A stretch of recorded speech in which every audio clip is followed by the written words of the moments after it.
Veamos ahora el efecto del estrés sobre el cerebro.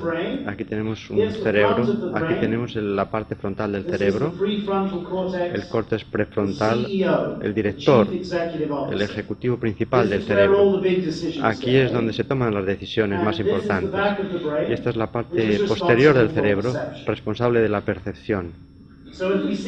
Así que si nosotros vemos algo, la información va a la parte posterior del cerebro, una imagen concreta se forma del objeto y esa información es enviada a la parte frontal para su evaluación. Y entonces, basado en lo que la parte frontal decide, la información va al sistema motor para la acción. Así que si uno da un libro de poesía a un niño de 3 años, uno encuentra que el córtex frontal del niño decidirá que eso es bueno para hacer un avión. Pero si se lo da a un niño de 25 años o a una persona de 25 años, él dirá, es una poesía hermosa. El niño de 3 años empezará a construir su aeroplano de papel y la persona de 25 comenzará a leer poesía. ¿Alguien ha experimentado alguna vez estrés en su vida? ¿Alguien lo conoce? Vosotros sabéis lo que sucede con el estrés. El tronco encefálico comienza a excitarse y eso excita a su vez todo el cerebro.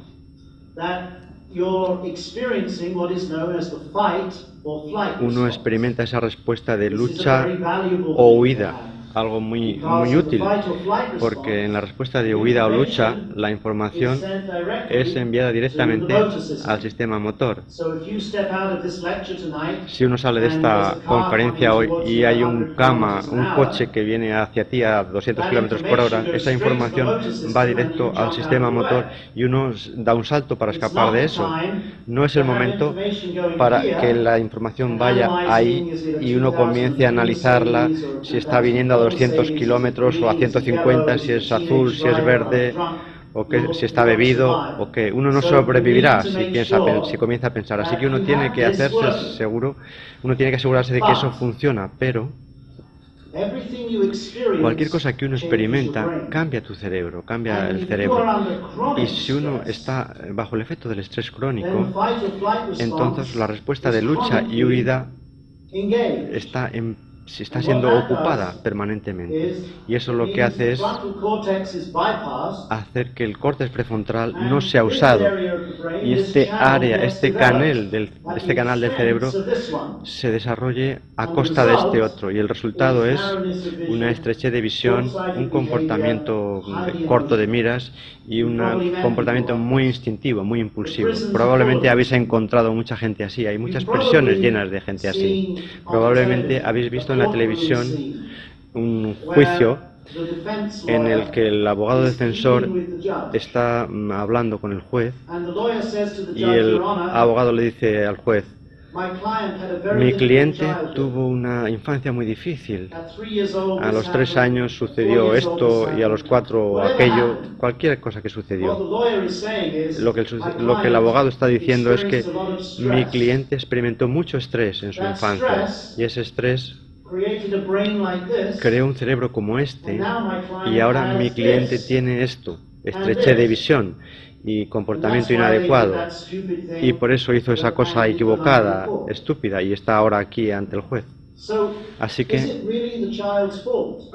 ¿es la culpa del niño o del adolescente? No, es la educación la que tiene la culpa. La educación debería haber desarrollado este canal del cerebro en vez de solo este.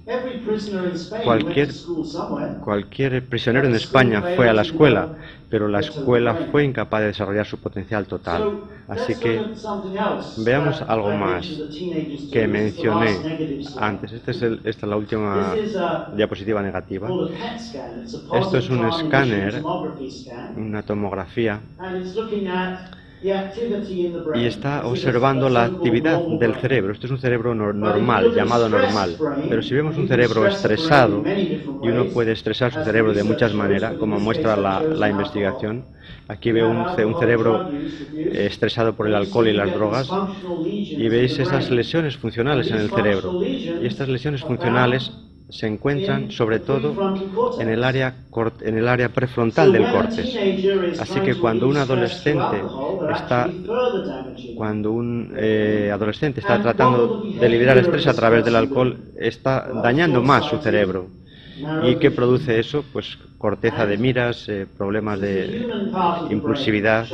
Esta es la parte humana del cerebro que está siendo destruida y la parte animal que está siendo reforzada. Y eso es por lo que los seres humanos se comportan como animales cuando beben. Esto tenemos que entender que la educación tiene que desarrollar el área prefrontal del cerebro. De otra manera, tenemos una humanidad que está deseando de matarse unos a otros por nada, básicamente. Eso es debido a que el cerebro no está funcionando adecuadamente. Cuando tenemos un cerebro funcionando adecuadamente, no tenemos el deseo de matar a otros. Veamos lo que la meditación trascendental hace. La meditación trascendental hace lo opuesto al estrés. Crea un estado de descanso en alerta. Y esto realmente reconecta el administrador principal del cerebro.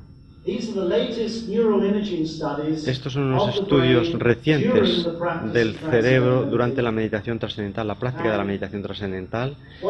Y lo que veis aquí es con los ojos cerrados y descansando. Hay alguna actividad en las áreas frontales del cerebro.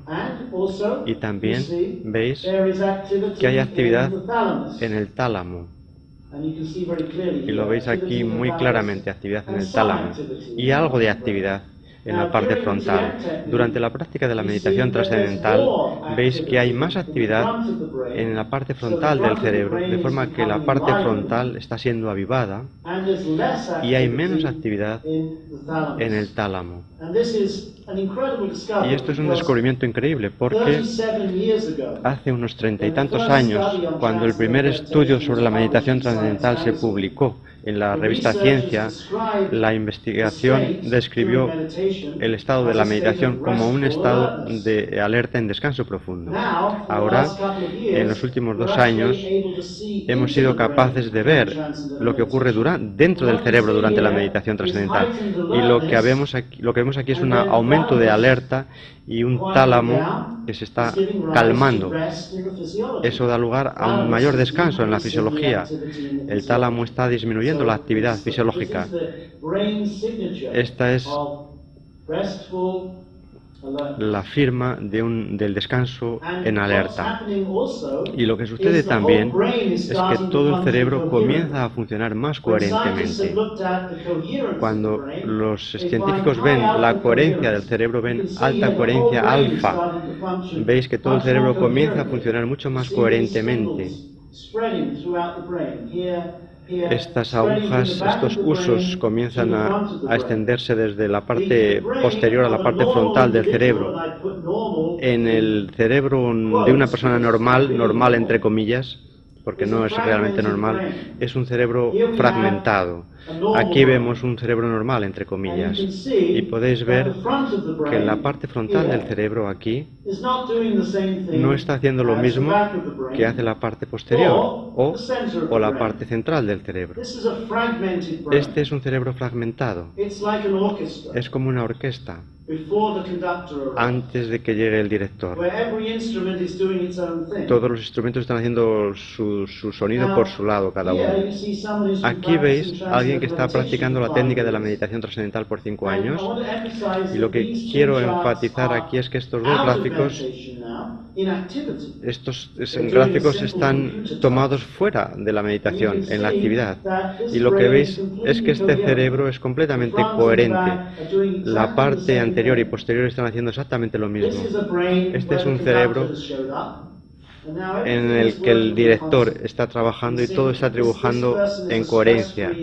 Esta es una persona libre de estrés. Y no solo eso, sino también la coherencia del cerebro está correlacionada con el aumento de la coherencia electroencefalográfica está relacionada con una mayor inteligencia, con una mayor creatividad, con la capacidad de aprender, estabilidad psicológica y madurez emocional.